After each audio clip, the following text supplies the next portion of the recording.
Next concept of a optics is a dispersion of light. Dispersion of light means when we can consider a ray of light which is incident on a prism. जर आपण prism consider केला, prism ही concept तुम्हाला non आहे. या डायग्राममध्ये बघा बरं, ABC हा प्रिझम दिसतो. ह्या प्रिझमच्या एका एजवरती, एका रिफ्लेक्टिंग एजवरती P Q ray of light incident केली तर ती काय होते, रिफ्रॅक्ट होते. त्याचं रिफ्रॅक्शन जे काही होईल ते आफ्टर इमर्जंट, म्हणजे ह्या प्रिझममधून ह्या रेज ज्यावेळेला बाहेर पडतील, प्रिझममधून ही रेज ज्यावेळेला बाहेर पडेल त्यावेळेला that P Q white ray of light, P Q जर व्हाईट रे ऑफ लाईट असेल तर ती बाहेर पडताना नंबर ऑफ कलरमध्ये काय होते, सेपरेट होते. And that phenomena is called as an dispersion of light. Dispersion of light म्हणजे काय कन्सेप्ट असेल, the separation of white light into its constituent color after passing through a one medium to another medium, after passing through a glass, after passing through a प्रिझममधून, ग्लासमधून किंवा एका मीडियममधून दुसऱ्या मीडियममध्ये रे of light त्यावेळेला travel होते त्यावेळेला त्या लाईटचं, त्या व्हाईट लाईटचं 7 कलरमध्ये सेपरेशन होतं. त्यालाच काय म्हटलं जातं, डिस्पर्शन ऑफ लाईट. बघा बरं काय कन्सेप्ट आहे dispersion of light, the separation of white light into its constituent color after passing through a glass medium is called as in dispersion of light. and that of 7 color, म्हणजे हे जे काही dispersion होतं इथून ज्यावेळेला रे of light emerge होते, बाहेर पडते, त्यावेळेला इथं जे काही कलर्स बाहेर पडतात, हेही तुम्ही 10th पर्यंत कुठेतरी स्टडी केलेलं असेल. बघा बरं, बाहेर पडणारे जे कलर्स असतात त्यांची जी काही सिक्वेन्स आहे तो सिक्वेन्स कसा असतो, VIBGYOR, VIBGYOR. This is violet, Indigo, blue, grey, yellow, orange, red. ह्या टाईपमध्ये जे नंबर ऑफ कलर्स व्हाईट लाईटचे सेपरेट होतात तेच म्हणजे सेपरेशन, किंवा त्याला असं म्हटलं जाईल डिस्पर्शन. तीच कन्सेप्ट म्हणजे काय, ह्या सगळ्या फिनॉमिनाला डिस्पर्शन म्हणजे स्प्रेड होणं, 7 कलरमध्ये स्प्रेड होणं म्हणजेच काय असेल, डिस्पर्शन ऑफ लाईट. आता ज्यावेळेला स्पेक्ट्रम किंवा ह्या 7 कलरमध्ये लाईट काय होते, डिस्पर्स होते, स्प्रेड होते, त्यावेळेला ह्या 7 कलरच्या बंचला त्यालाच काय म्हटलं जातं, it is called as an spectrum of a light. It is an spectrum of a light. It is a spectrum of a light and that of different colour. हे जे काही डिफरंट कलर आहेत ते डिफरंट कलर ह्या white लाईटमध्ये असण्याचं काय reason आहे, due to different wavelength of that colour. त्या प्रत्येक कलरला डिफरंट वेवलेंथ असल्यामुळे तो कलर जो आहे किंवा व्हाईट लाईट जी आहे ती डिफरंट कलरमध्ये काय होते, डिवाइड होते. ती डिफरंट कलरमध्ये डिवाइड होते आणि अकॉर्डिंग टू दॅट स्पेक्ट्रम असणारा वेवलेंथचा भाग जो आहे तो वेवलेंथ कसा कन्सेप्ट असतो, तर इथे असणारा स्पेक्ट्रम, ह्या स्पेक्ट्रममध्ये असणारी जी वेवलेंथ असेल ती कशी असेल, for a red colour that wavelength is a maximum than that violet colour. म्हणजे इथं जो काही सिक्वेन्स आहे ह्या सिक्वेन्समध्ये एक शेवट एक्स्ट्रीम व्हायलेट आहे, दुसरा एक्स्ट्रीम रेड आहे, आणि ह्या सगळ्या 7 कलरच्या एक्स्ट्रीममध्ये किंवा ह्या सिक्वेन्समध्ये इथे असणारे different colour due to that of different wavelength, that is an lambda.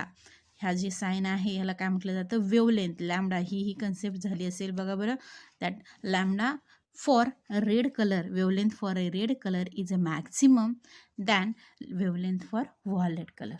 Wavelength for a red color is a maximum than wavelength for a violet color, as that is a relation in case of a wavelength for a different color. ह्या different color साठी ही जर wavelength असेल the same as to that relation is also related to refractive index for that different color. Mu is an refractive index. Refractive index for that red color is a less than refractive index for violet color. म्हणजे हे दोन्ही कसे असतील, inversely प्रपोर्शनमध्ये असतील. बघा बरं, red कलरची wavelength जास्त असेल त्यावेळेला त्याचं रिफ्रॅक्टिव्ह इंडेक्स कमी असेल, व्हायलेट कलरची वेवलेंथ जास्त असेल त्यावेळेला त्याचं रिफ्रॅक्टिव्ह इंडेक्स काय असेल, मॅक्झिमम असेल. त्याचं रिफ्रॅक्टिव्ह इंडेक्स काय असेल, मॅक्झिमम असेल. According to that different wavelength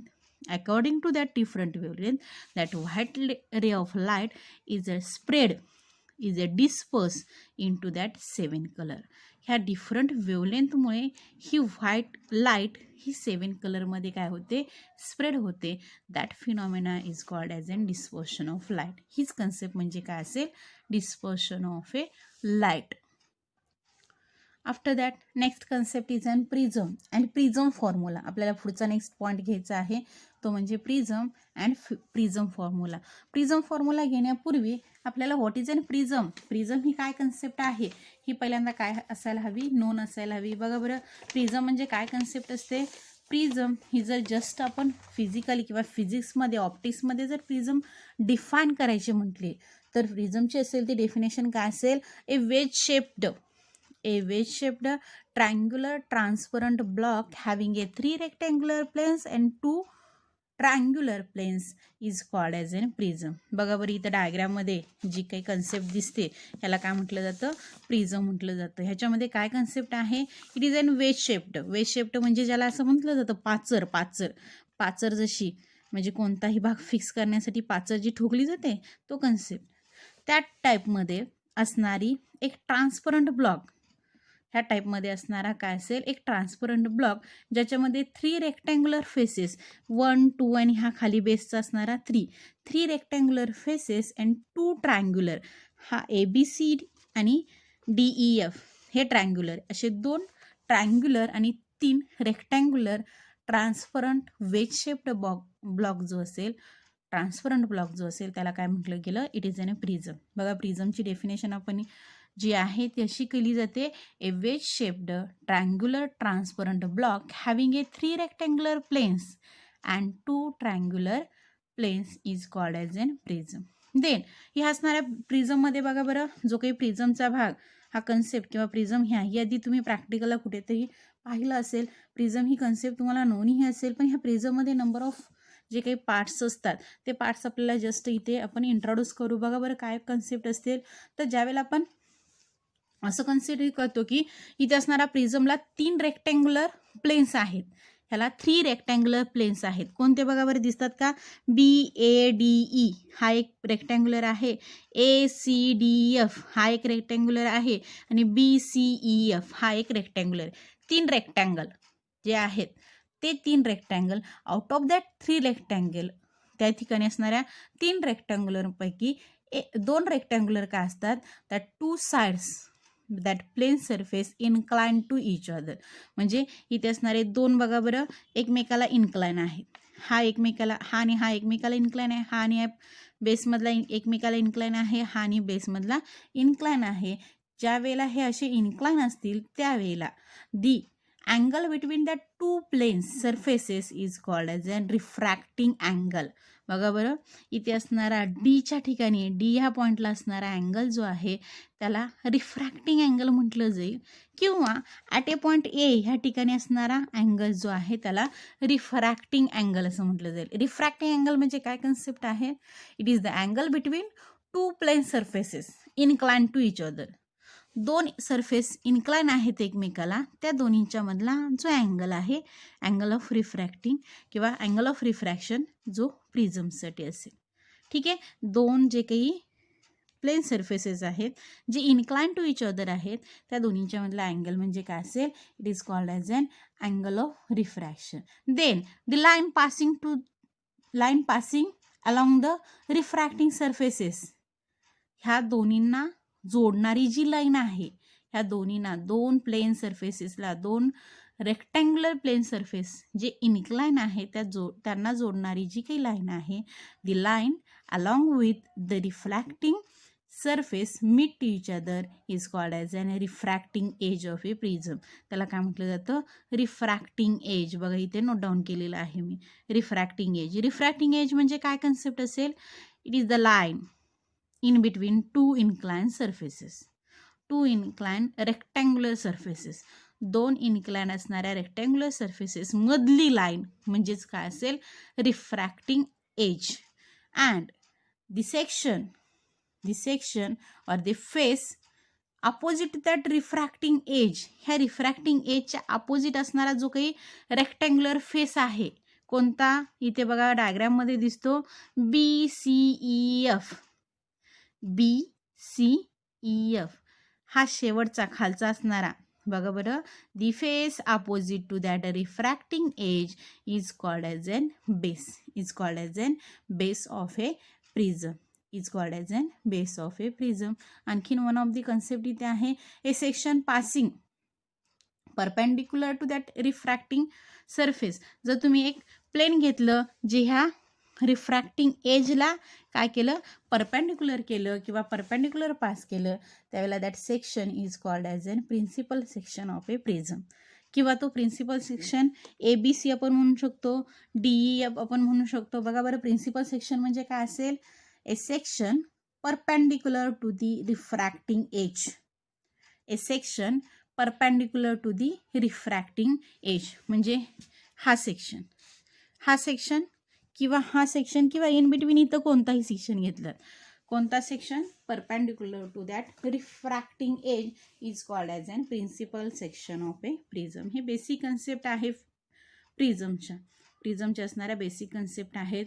base, refracting edge, refracting angle, angle of refraction of a prism, angle of refraction of a prism, the principal section of a prism. ह्या basic concept आहेत. And with the help of that basic concept आपल्याला next concept जो study करायचा आहे तो आहे तो prism formula, which is called as an prism formula. बघा बरं, आपल्याला प्रिझम फॉर्म्युला नेक्स्ट कन्सेप्ट घ्यायचा आहे. बघा बरं, प्रिझम फॉर्म्युल्यासाठी एक डायग्राम इथे टेक्स्टमध्येच असणारी डायग्राम जस्ट मी इथे ड्रॉ केली आहे, ray diagram for that prism, in which we can consider a principal section ABC of that prism. प्रिझमचा असणारा एक प्रिन्सिपल सेक्शन आपण कन्सिडर केलेला आहे. बघा बरं, ABC हा असणारा प्रिन्सिपल सेक्शन आहे of that prism, in which BC जे असेल ते काय असेल, BC is called as an base of that principal section, where A वरती असणारा A म्हणजे काय असेल, refracting angle of a prism. A जो असेल तो काय असणार आहे, refracting angle of a prism. AB आणि AC हे रिफ्लेक्टिंग सरफेसेस असतील, तिथे असणारे रिफ्रॅक्टिंग सरफेसेस असतील. AB and AC, BC base, A refracting angle.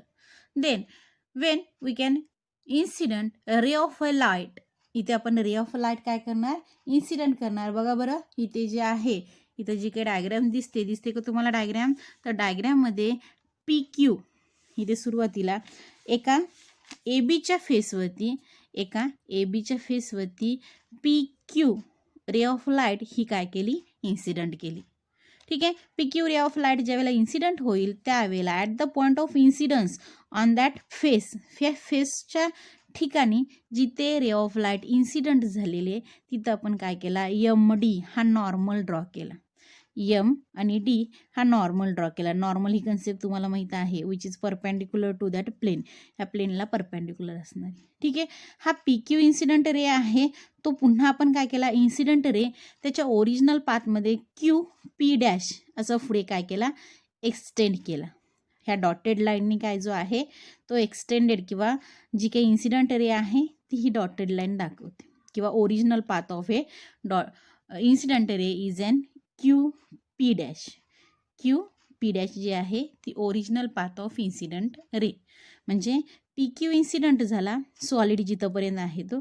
ठीक आहे, ज्यावेळेला PQ इन्सिडंट रे आपण कन्सिडर करतो त्यावेळेला ही रे ह्या पहिल्या मीडियममधून म्हणजे बाहेरच्या एअर मीडियममधून ग्लास मीडियममध्ये काय होते, एंटर करते. म्हणजे एक मीडियम आणि दुसरं मीडियम, दुसऱ्या मीडियमवरती ज्यावेळेला ती इन्सिडंट होईल किंवा दुसऱ्या मीडियममध्ये ज्यावेळेला ती ट्रॅव्हल होईल त्यावेळेला त्याचं रिफ्रॅक्शन होईल. आणि जे काही पहिलं रिफ्रॅक्शन आहे ते QR अलॉंग ए लाईन, जी QR लाईन दिसते ह्या QR लाईनच्या अलॉंग काय होईल, हे रिफ्रॅक्शन होईल.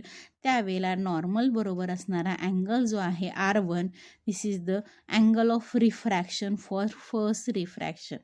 पहिलं रिफ्रॅक्शन होईल त्यावेळेचा पहिला अँगल ऑफ रिफ्रॅक्शन, आणि इथे असणारा नॉर्मलचा अँगल इन्सिडन्सचा जो आहे तो अँगल ऑफ इन्सिडन्स, हा जो आहे तो angle of incidence. Then after that प्रिझममध्ये QR ही रे काय झाली, इथून इथंपर्यंत रिफ्रॅक्ट झाली, इथून ही बाहेर पडणार. पण बाहेर पडताना पुन्हा काय असेल, तो ग्लासमधून इयरमध्ये बाहेर पडेल. म्हणजे एका मीडियममधून दुसऱ्या मीडियममध्ये. जर असं आपण कन्सिडर केलं, पहिल्या मीडियममधून दुसरं आणि दुसऱ्या मीडियममधून पुन्हा पहिल्या मीडियममध्ये.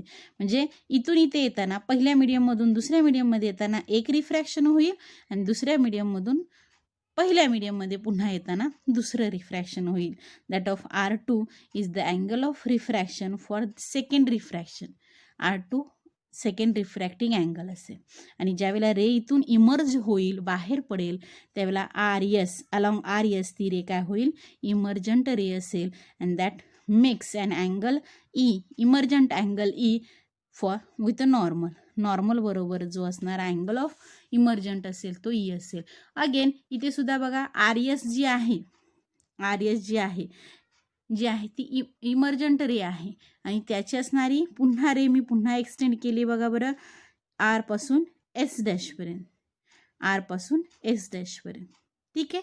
आता इथं इन्सिडंट रे P पासून P डॅशपर्यंत, इमर्जंट रे S पासून S डॅशपर्यंत. आणि ही इन्सिडंट रे आणि इमर्जंट रे जिथं मिळते at the point of incidence किंवा त्यांचा जोडणारा पॉईंट जो आहे तो ॲट ए पॉईंट E. इथे दिसतो at a point E.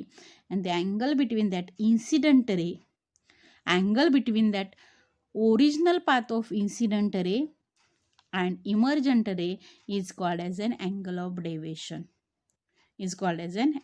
Deviation. बघा तुम्हाला कळलं का? होणारा रेचा जो ट्रॅव्हलिंग आहे ते रेचं ट्रॅव्हलिंग कसं होतं, पहिल्यांदा PQ incidence, I angle of incidence, इथून हा इथं रिफ्रॅक्ट होईल, पहिला अँगल ऑफ रिफ्रॅक्शन R1, तिथून हा बाहेर पडेल त्यावेळेला दुसरा अँगल ऑफ रिफ्रॅक्शन R2 आणि बाहेर पडल्यानंतर अँगल ऑफ इमर्जंट E. म्हणजे इन्सिडंट झालेली रे 2 वेळा रिफ्रॅक्ट होते म्हणून R1 R2 angle of refraction. 2 वेळा रिफ्रॅक्शन कसं होतं कळलं का? इयर मीडियममधून ग्लास आणि ग्लासमधून पुन्हा इयर मीडियममधून ग्लास आणि ग्लासमधून पुन्हा इयर. म्हणजे ह्या वेळेला जे काही 2 वेळा रिफ्रॅक्शन होतं त्यावेळेचे दोन्ही angle of refraction R1 R2. ज्यावेळेला इन्सिडन्स होतो त्यावेळेला अँगल ऑफ इन्सिडन्स I, ज्यावेळेला इमर्जंट होतो त्यावेळेला अँगल ऑफ इमर्जंट E. म्हणजे इथे असणारा रेचा पाथ कसा आहे बघा, PQRS. रे कशी ट्रॅव्हल होते अलॉंग ए पाथ PQRS आणि त्यावेळेला तिथे असणारे हे नंबर ऑफ अँगल्स आहेत. Angle of incidence, angle of refraction, angle of emergent. आणखीन इथे एक अँगल ॲड झाला, कोणता? The original path of incident ray. हा जो आहे original path of incident ray आणि इमर्जंट रे ह्या दोन्हींच्या मधला असणारं angle, it is an angle of deviation. ह्या डायग्रामवरून तुम्हाला कळतं अँगल ऑफ डेविएशन म्हणजे काय. ओरिजिनल पाथ आहे, ओरिजिनल लाईन आहे, त्यापेक्षा इतका डेव्हिएट झाला, इतका बेंड झाला, इतकं त्याचं डेविएशन झालं. हा ओरिजिनल इन्सिडंट आहे आणि तो इथून इथंपर्यंत एवढा काय झाला, बेंड झाला किंवा एवढा त्याचं डेविएशन झालं, म्हणजे तो असेल तो अँगल ऑफ डेविएशन. हेच इथं बाजूला नोट डाऊन केलेलं आहे बघा. इथं सगळ्या गोष्टी नोट डाऊन केलेल्या आहेत. A is the refracting angle of a prism, ND normal, AB and AC face, MD आहे, ND आहे. हे 2 फेसेसला काय असेल, नॉर्मल असेल बघा. MD normal to face AB, ND normal to face AC. MQP दिसतोय का, MQPI, it is an angle of incidence. NRS angle of emergence. P'(ES) is the angle of deviation delta, and R1 R2 is the angle of refraction at the two plane surfaces. Angle of refraction at the two plane surfaces. समजली ही concept. असं असताना just आपल्याला इथे थोडीशी geometry consider करून आहे ते prism formula काय करायचं आहे, डेव्हलप करायचं आहे. असणारी जी थोडीशी जॉमेट्री कन्सिडर करून काय करायचं आहे, प्रिझम फॉर्म्युला डेव्हलप करायचं आहे. बघा बरं, जॉमेट्री डेव्हलप करून किंवा जॉमेट्रिकला कन्सिडर करून प्रिझम फॉर्म्युला आपण डेव्हलप करू त्यावेळेला आता ही जॉमेट्री डोक्यासमोर किंवा डोळ्यासमोर आपण ठेवू आणि ह्याच्यावरून आपण काही ट्रायंगल्स कन्सिडर करून त्याच्यामध्ये असणारे अँगल्स जस्ट नोट डाऊन करू. बघा बरं, in that given diagram just we can consider triangle EQR. दिसला का तुम्हाला? बघा बरं, EQR कुठे आहे? Triangle EQR. तर इथे असणारा EQR हा वरचा भाग, इथे असणारा हा वरचा भाग. मी थोडंसं शेड करते त्याला. EQR ट्रायंगल EQR ह्याच्यामध्ये आपल्याला काय घ्यायचं आहे? बघा बरं, अँगल इथे असणारा ट्रायंगल EQR मध्ये इथं P'(ES) is the exterior angle of that EQR. P'(ES) means that delta. P'(ES) is the exterior angle for that EQR. इथे मी सेपरेट डायग्राम वाटल्यास ड्रॉ करते. बघा मध्ये आतमध्ये असणारी ही जी काही डायग्राम आहे, काय डायग्राम आहे बघा, इथे E आहे, इथे आहे तो E आहे, हा Q आहे, हा R आहे, हा Q आहे, हा R आहे आणि ह्याच्यामध्ये इथे असणारा हा काय असेल? डेल्टा असेल. जस्ट काय सांगितलं? दॅट डेल्टा और इथे असणारा P' इथं कन्सिडर केला तर P'(ER)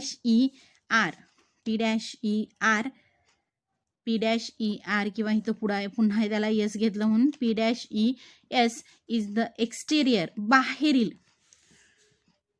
exterior angle of that triangle. ह्या ट्रायंगलचा हे एक्सटेरियर आहे.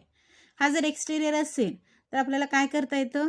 आतल्या Q आणि R ची ॲडिशन म्हणजे बाहेरचा, आतल्या दोन अँगलची ॲडिशन म्हणजे इथे असणारा बाहेरचा. ही जो फॉर्म्युला आहे जॉमेट्रीमधला तो जस्ट आपल्याला इथं काय करायचं आहे? नोट डाऊन करायचं आहे. बघा बरं काय असेल? As that of delta is the exterior angle, then angle EQR plus angle ERQ is equal to angle P'(ES). Just मी सगळे अँगलची नावं इथं लिहिलेत.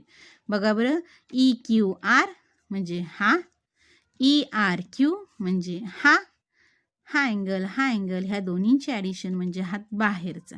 हे जस्ट नोट डाऊन केलं. हा अँगल आणि हा अँगल म्हणजे काय कन्सेप्ट आहे? बघा बरं, इथला असणारा Q आणि इथला असणारा R म्हणजे ॲक्च्युली काय आहे? तर इथे पुन्हा हे असं आहे, इथे पुन्हा डायग्राममध्ये काय आहे? तर इथं असणाऱ्या ह्या डायग्राममध्ये बघा हे पुन्हा खाली हे आहे, म्हणजे हे वरचा जर आपण एवढाच कन्सिडर केला तर हा टोटल आहे असं. ॲक्च्युली हा टोटल आहे, म्हणजे इथं काय आहे? हा इथे असणारा हा पुन्हा हा टोटल आहे. हा टोटल कसा आहे? तर ही रे बाहेर येताना इथं I आहे आणि हा सुद्धा बाहेर येताना इथं काय आहे? E आहे. ठीक आहे, इथे R1 आहे, इथं R2 आहे, इथं R1 आहे, इथं R2 आहे. जर आपल्याला हे फक्त वरचं घ्यायचं, एवढा अर्धा पार्ट घ्यायचं असेल तर हा टोटल I म्हणजे हा सुद्धा टोटल काय असेल? I असेल. मग हा किती होईल? टोटल I मायनस R1 म्हणजे Q is equal to I minus R1 plus इथं सुद्धा सेम. बघा बरं, ह्या दोन्हींच्या मधला, ह्या दोन रेजमधला अँगल हा E आहे आणि ह्याचा टोटल म्हणजे सुद्धा काय असेल? हा सुद्धा Eच असेल. पण ह्यातला वरचा भाग आपल्याला हवा आहे, हा पाहिजे. हा किती होईल? तर total E minus R2, E minus R2 is equal to, आणि हा असणारा E म्हणजे काय असेल? डेल्टा. हा असणारा E म्हणजे काय असेल? डेल्टा. थोडंसं रिअरेंज करू, R1 R2 आपण एकत्र घेऊ. बघा बरं फॉर्म्युला काय होईल? हेच relation I plus E minus R1 plus R2. Signs जरा चेंज करून आपण R1 प्लस R2 घेतला is equal to delta. This is equation first. इथंपर्यंत तुम्हाला होप सो समजलं असावं. बघा समजलंच असेल. जस्ट काय केले आपण? I अँगल टोटल I, टोटलमधला एक भाग R1 मायनस केला, राहिलेला E त्याचा opposite total E minus R2 राहिलेला. म्हणजे हा जो इथला असेल तो पार्ट बघा हे असं होतं. इथं आय, तर हा सुद्धा आय, पण इथला R1 आहे, इथला R1 आहे, तर इथला किती होईल total I minus R1. Same as to दुसरा पलीकडचा भाग काय होता, हा टोटल ई होता, हा टोटल ई होता आणि ह्या दोन्हींच्या मध्ये असणारा हा टोटल सुद्धा काय असेल ई असेल. हा जर R2 झाला तर हा किती होईल ई मायनस R2. ह्याच व्हॅल्यू फक्त आपण इथे नोट डाऊन केलेल्या आहे, ह्याच व्हॅल्यू इथे नोट डाऊन केलेल्या. ठीक आहे. नेक्स्ट कन्सेप्ट बघा बरं, ह्याच्यामध्येच ह्याच जॉमेट्रीमध्ये पुन्हा आणखीन एक ट्रायंगल आपण कन्सिडर करणार. बघा बरं ट्रायंगल कोणता, इन ट्रायंगल QDR दिसतो का बघा तुम्हाला इथे आता QDR दिसतो. QDR म्हणजे खालचा राहिलेला पार्ट, हा खालचा राहिलेला पार्ट QDR, R1 R2 एक आहे त्यांचे आणि D हा अँगल, हा म्हणजे खालचा पार्ट, हा इथं राहिला. ठीक आहे. बघा बरं ह्या अँगलमध्ये जस्ट एक रिलेशन घ्यायचं आहे, the addition between that 3 angle in triangle is equal to किती असतं 180 डिग्री. कोणत्याही ट्रायंगलमधल्या 3 अँगलची ॲडिशन काय असते 180 डिग्री. म्हणजे इथे असणार R1 plus R2 plus D is equal to काय असेल 180 डिग्री. ह्या ट्रायंगलमध्ये आपल्याला काय घ्यायचं आहे, ह्या ट्रायंगलमध्ये असणाऱ्या सगळ्या अँगलची ॲडिशन इक्वेशनच्या फॉर्मॅटमध्ये नोट डाऊन करायची. काय लिहाल, R1 plus R2 plus D is equal to 180 degree. This is the equation second. इथं 1 घेतलेलं आहे, इथं इक्वेशन सेकंड, इथं equation second. Next in quadrilateral AQDR आणखीन एक कन्सिडरेशन आहे बघा बरं, इन क्वाड्रिलॅटरल AQDR, AQDR कुठे आहे, इन क्वाड्रिलॅटरल AQDR म्हणजे हा सगळा भाग, हा सगळा भाग, हे वरचं घेतला खालचा घेतला, आता त्या दोन्हींना कन्सिडर करून ए पर्यंत हे सगळं घ्यायचं. ह्याच्यामध्ये काय असतं क्वाड्रिलेटरमध्ये अगेन काय असतं, तर अपोजिट अँगलची ॲडिशन 180 डिग्री असते.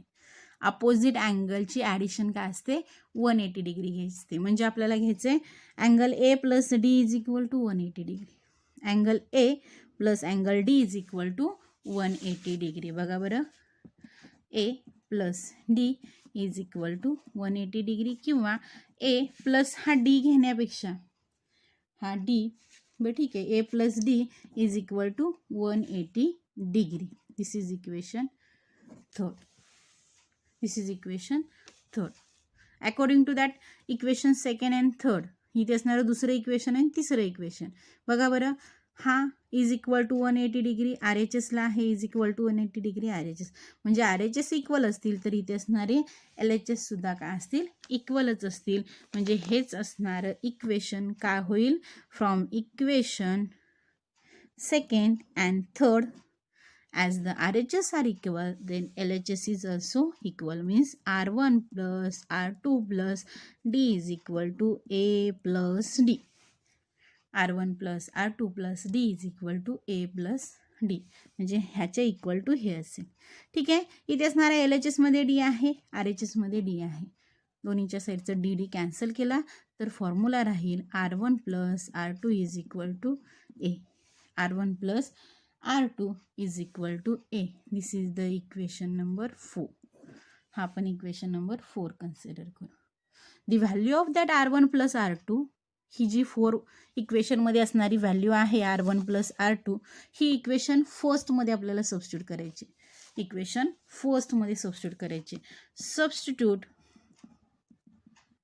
the value of, substitute the value of equation 4 in equation first.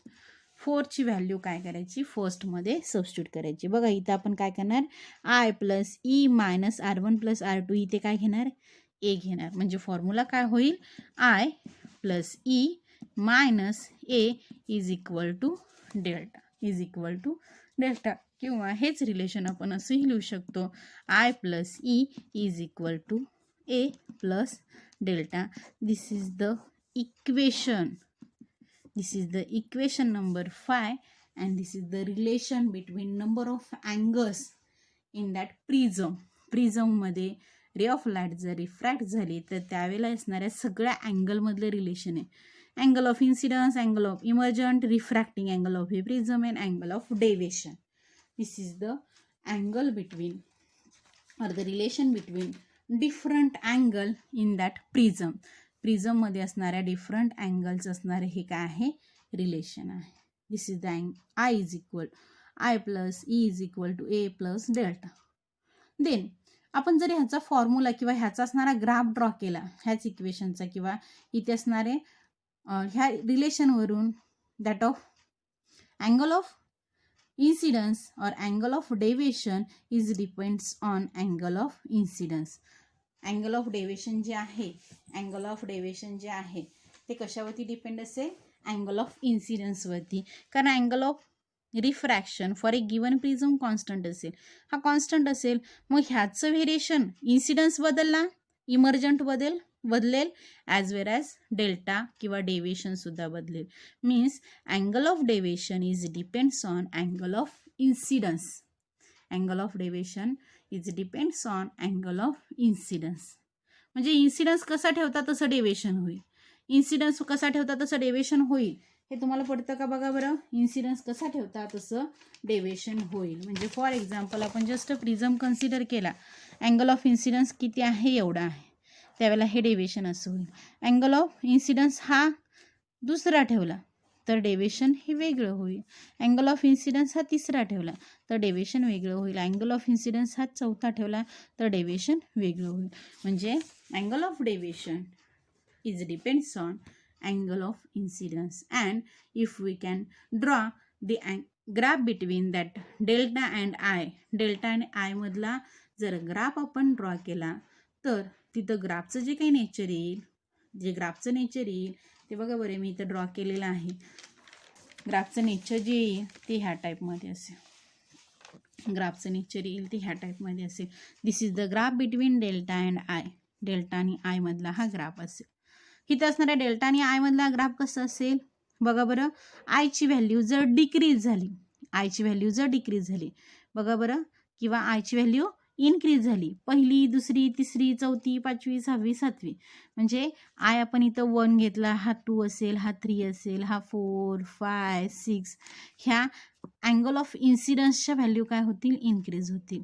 As the value of angle of incidence is increases, म्हणजे पहिली व्हॅल्यू 1 आहे, दुसरी 2 आहे, तिसरी 3, 4, 5, 6, 7, व्हॅल्यू जर इन्क्रीजिंग झाली अँगल ऑफ इन्सिडन्सची तर डेल्टाची व्हॅल्यू काय होते, डेल्टाची व्हॅल्यू हा इथून पुढं वाढते. 1, 2, इथं 3 असेल, इथं 4 असेल, इथं 5 असेल. पण ग्राफमध्ये काय दिसते, ग्राफच्या नेचरमध्ये तर पहिल्यांदा मॅक्झिमम डेविएशन होईल, पहिला अँगल ऑफ इन्सिडन्सला मॅक्झिमम डेविएशन होईल. अँगल ऑफ इन्सिडन्स वाढला, डेविएशन कमी, अँगल ऑफ इन्सिडन्स वाढला, डेविएशन कमी, अँगल ऑफ इन्सिडन्स वाढला, डेविएशन कमी, अँगल ऑफ इन्सिडन्स वाढला तर डेविएशन कमी. At a certain angle the angle of deviation is decreases up to a certain value आणि आफ्टर दॅट व्हॅल्यू इथून पुन्हा काय होतो, that angle of deviation increases as angle of incidence increases.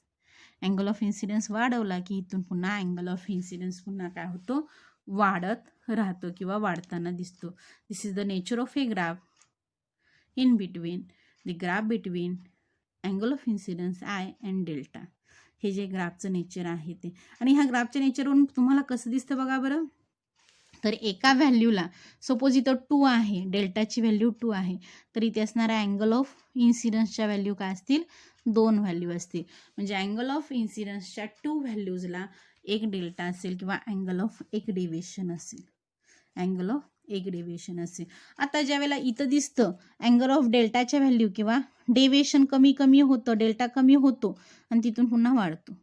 पहिल्यांदा काय आहे, मॅक्झिमम कमी कमी कमी होतो आणि पुन्हा काय होतो, वाढतो. That minimum value of a delta is called as an angle of minimum deviation. इथं जी डेल्टाची व्हॅल्यू असेल त्या डेल्टाच्या व्हॅल्यूला काय म्हटलं जातं, it is called as an delta M. The minimum value of delta is called as an angle of minimum deviation. ह्या minimum व्हॅल्यूच्या नंतर ही व्हॅल्यू पुन्हा वाढणार आहे बघा. ह्या मिनिमम व्हॅल्यूच्या नंतर ही व्हॅल्यू काय होते, पुन्हा वाढते. ही व्हॅल्यू काय होते, पुन्हा वाढते. सपोज आपण असं कन्सिडर केलं, जी काही इन्सिडंट रे होती, इन्सिडंट रे जी होती इथं होती त्या प्रिझम फॉर्म्युल्यामध्ये जो काही घेतला, इन्सिडंट रे कोणती होती, PQRS. PQRS ही जर इन्सिडंट रे कन्सिडर केली तर इथे असणारं जे काही PQRS रे आहे हा जर मिनिमम डेविएशन पाथ प्रोड्यूस करत असेल किंवा इथं अँगल ऑफ डेविएशन मिळतो तो मिनिमम डेविएशन असेल, तर त्यावेळेला हीच रे जर रिव्हर्स केली म्हणजे ह्या रेचा पाथ कुठून सुरू झाला, इन्सिडंट रे P पासून सुरू झाली, Q पर्यंत आली, R ला गेली, संपली S ला.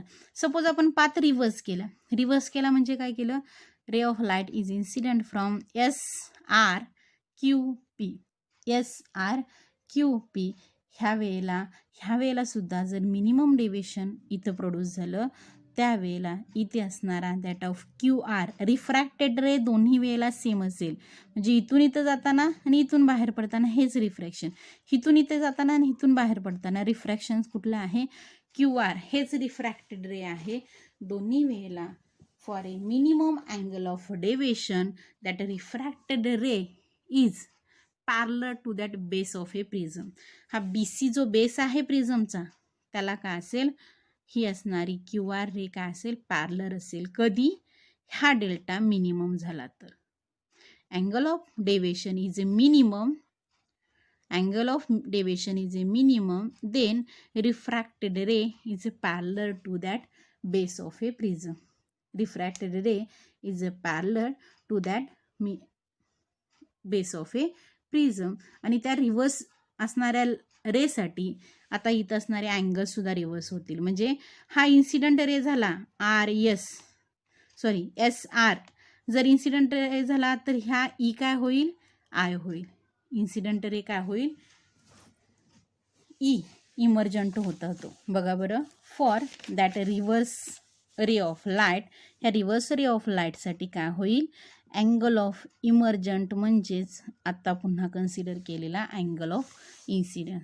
अँगल ऑफ इमर्जंट म्हणजेच आता कन्सिडर केलेला अँगल ऑफ इन्सिडन्स. कधी हे होईल, ज्यावेळेला डेविएशन जे आहे delta is equal to delta M जर असेल.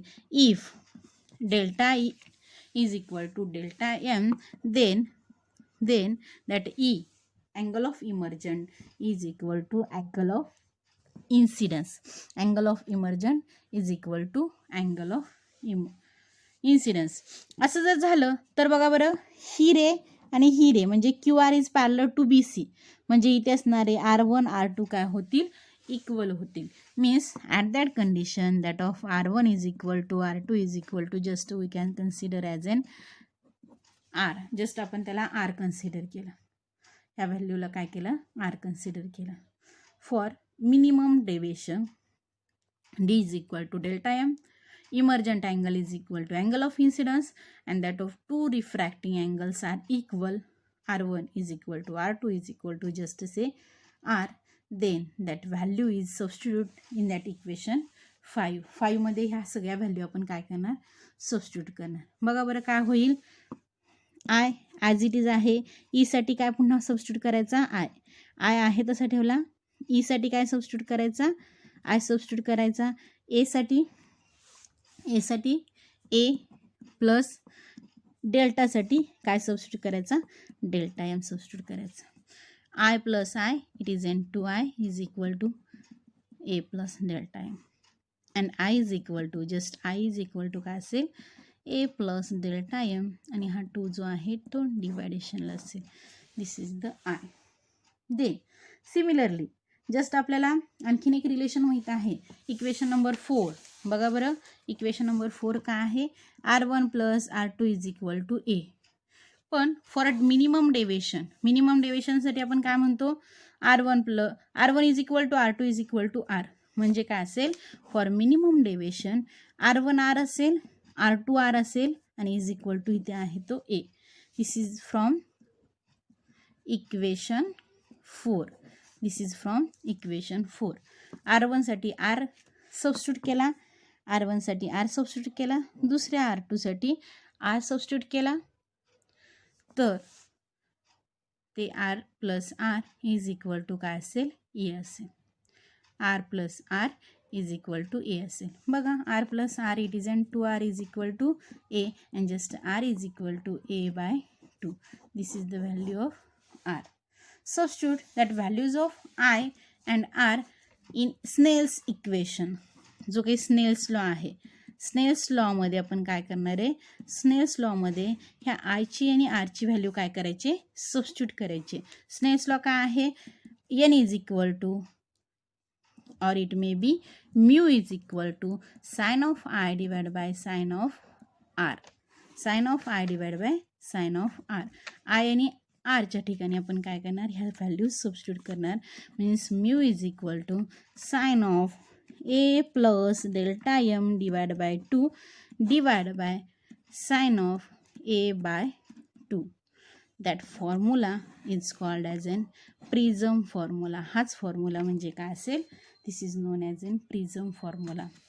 Refractive index is equal to sine of A plus delta M divide by 2 and sine of A divided by 2, where A is a refracting angle of a prism, delta M is a minimum angle of deviation, and mu is the refractive index of a prism. This is the prism formula which gives the refractive index of a material of a prism, which gives the refractive index of a material of a prism.